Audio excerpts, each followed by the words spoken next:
In order for the deepest truth to be known and fully embodied as you are, form must be respected equal to the formless.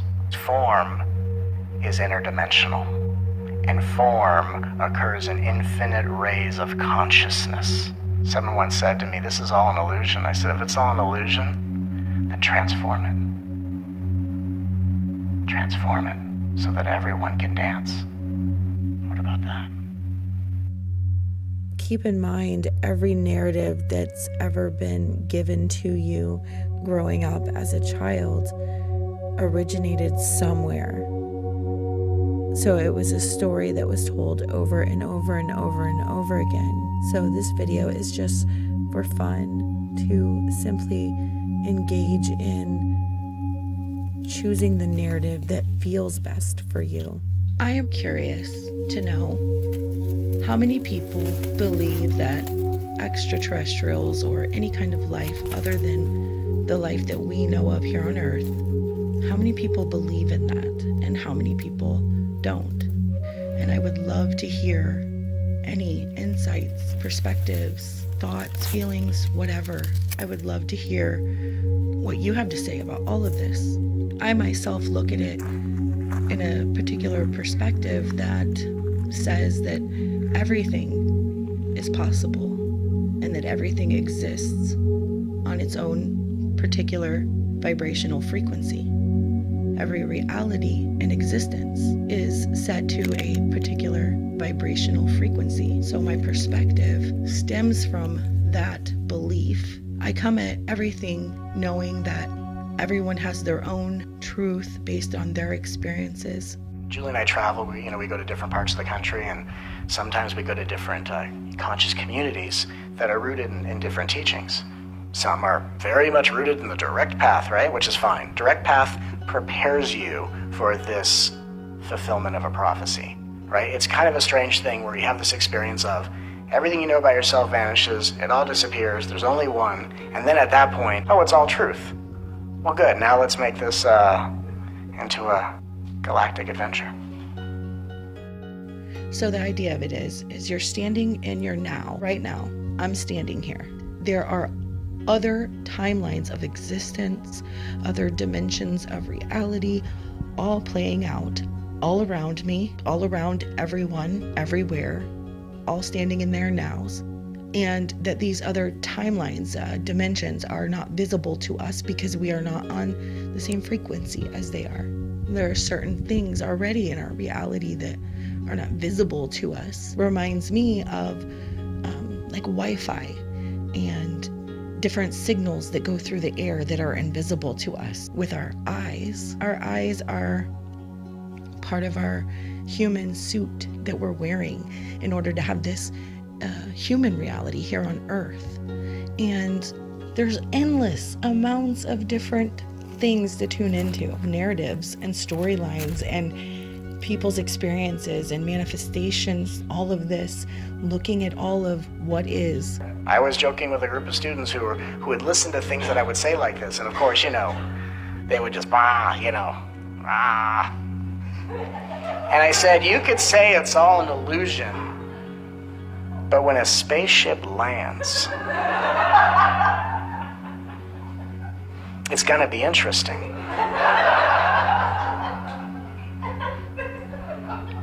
It's gonna be very interesting. And just to put at ease a little myth, because a lot of times people come up to me, they are aware that I'm very in tune with the galactic implications of this human adventure. And they talk about the ideas of, good and bad aliens, this kind of thing. All of that is just manifestations and representations of a lower vibrational timeline that was needed to, as an act of polarity, return us back to the light. And what is, if I can explain the experience, because there are beings on this planet who have had experiences of very ill-intended galactic beings. And there are many who, because here's the thing, you can be intuitive, but it depends on what vibration of information you're bringing through. You can be intuitively in tune with a third dimension and bring through all sorts of stuff of good and bad, and there's bad and good aliens, there's a battle going on. The only battle going on is the space between your left and right hemisphere of your brain that externally manifests a hologram of conflict of male and female energy in a world. And as you wake up in the initiation process and that veil dissolves, so does the conflict you see. So that's not really all that accurate, depending on about how high of a vibration you're tuned into. And the experience of ill-intended space creatures, just to give it a little name, is that depending upon how much cellular density is still in your body that hasn't been transmuted, that untransmuted cellular density is also called the shadow. And depending upon how much shadow is in your field, will then correlate to that equal vibration of a galactic counterpart. So beings who have much repressed and unsynthesized cellular debris or shadow will be aware of beings of a higher dimension that will be reflective of their own shadow self at a different dimensional space.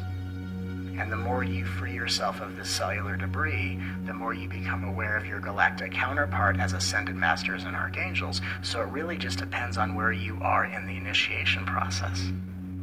So there's never going to be a space where there are good and bad aliens, because they're just different vibrational counterparts, galactic counterparts, that reflect back to you where you're at.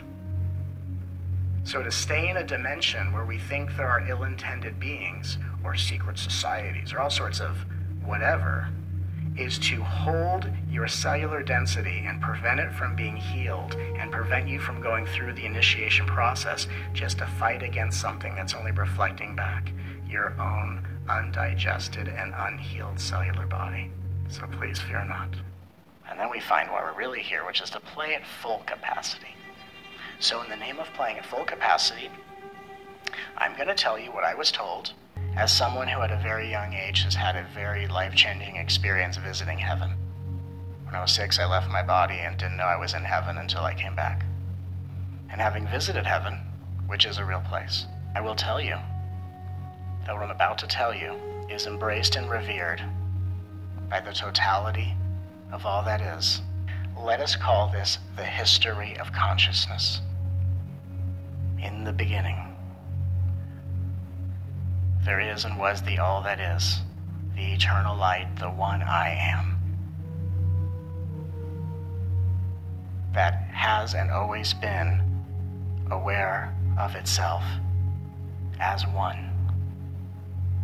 And in that energy of ever-expansive creative intelligence, the expression of that oneness created a colony of forms where that one would interact with itself as the clear and absolute reality of what is. We can call it an illuminated civilization and an enlightened society. And out of this eternal I am came the entire universe, with infinite versions of the universe. And yet the first place where civilization, as the dancing creation of that one I am creator, began in a cluster of stars called the Pleiades. And whether you understand anything I'm about to say, all I ask you to do is feel. Feel. That's all you need to do. And in the Pleiades came a society of beings who were perfect expressions of the one I am. The Pleiades is the first place any soul travels from source into form. And as the Pleiades evolved as a society of the one I am creator, it was a society of light beings that wished and intended to experience itself, to feel itself, to express itself as the one I am,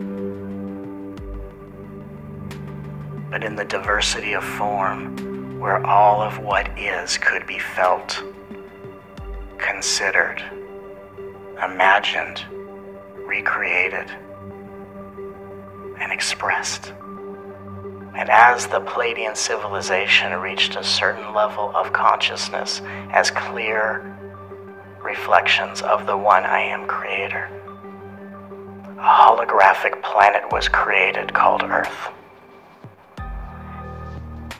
And the intention was that this energy of the Pleiadian civilization would enter the atmosphere of Earth. And if you can imagine it entering the atmosphere of Earth, like a golden ray that as it touched down into the soil of Earth, created like a golden staircase that connected the holographic planet Earth to the Pleiades.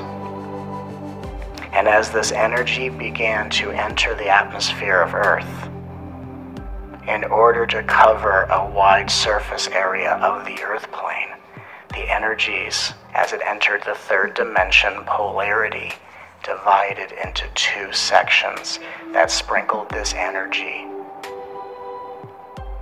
around the world. And that energy began to soak into the soil as all the beings that were already there as the beginning civilizations began to go through a very quick acceleration and upgrade in consciousness to start to absorb this energy from the Pleiades that became encoded in the cells and the atoms and the DNA of the human as the human started to go through its celestial and cosmic upgrade process. At this point in time, that integrated, cross-pollinated energy of the Pleiades began waking up in the cellular structure and DNA of human beings who started to go through a massive quickening and awakening that can be measured through planetary alignments, just as it can through the changes occurring in your life. As you are here, fulfilling the prophecy of the Pleiadian civilization, which is equally what the Mayan prophecy was in fact pointing to. In that in its prophecy of Armageddon, it wasn't Armageddon for you as light workers and beings who are here to bring your own vibration into form as heaven on earth, but it was a sign, a countdown saying all of those who are playing roles in anchoring the lower vibrations by representing the darkness just to start bringing the light out of those who are there to play the role of anchoring these higher vibrations in this game of polarity. You are hereby released of the need to anchor the lower vibrations, and a gateway is now opening for you to now step into the light. And so the Armageddon timeline and the Armageddon prophecy was Armageddon for the lower vibrational timelines. Not for you and me. And even right now in this moment, what shifts we are feeling is that we are severing ties to the lower vibrational timelines because all the time we spent in the darkness has awakened the light of the One I Am Creator. And now we thank the darkness for what role it played, but we no longer need to hold in our DNA and our cellular structure lower vibrational timelines. And what we are doing by anchoring and bringing the Pleiadian prophecy into form is allowing all souls who exist right now and all the incoming souls that will come to no longer have to go through stages of darkness to reach the light, and they will begin starting at the light and only have an infinite journey that goes through endless spectrums of brightness. And so we are the first wave of ascension. We are the beings whose roots dwell in the Pleiadian realms. We are the starseeds who bring forth the recognition of this prophecy, to remember that we are here to energetically create heaven on earth. And we are the ones who are no longer in need of needing to play in the dark to remember we're light. And to know that the only reason why you see in your experience manifestations of darkness is for you to step forward and offer the opposite, because that's how energy creates itself. And whether you are rooted in the One I Am Creator, whether you are living as the nothingness of absolute reality, or you find yourself lost in the relativity of form, on behalf of a galactic council that oversees this entire project, I thank you for your participation in this matter. Another out of all of the other endless narratives available in this divine play of the Supreme Self, this Leela, this play of human existence. There's endless narratives to choose from in this vibrational reality. And I don't have to buy into any single thing that I don't want to. And you don't have to either. You're choosing from right now. Now is the bouncing off place for something new. And I want to promote that you do what's going to feel best for you. Give your energy to what you want to give your energy to. There's a wide array of things that we can focus upon and different narratives that we can choose to believe in. What it comes down to for me is following my heart, as usual, I look forward to hearing whatever you want to add to this conversation in the comments. Please don't forget to leave me one. I really do enjoy hearing from you. And I appreciate your time, and I appreciate you being here. I'm sending you love, and I'm sending you good vibes always.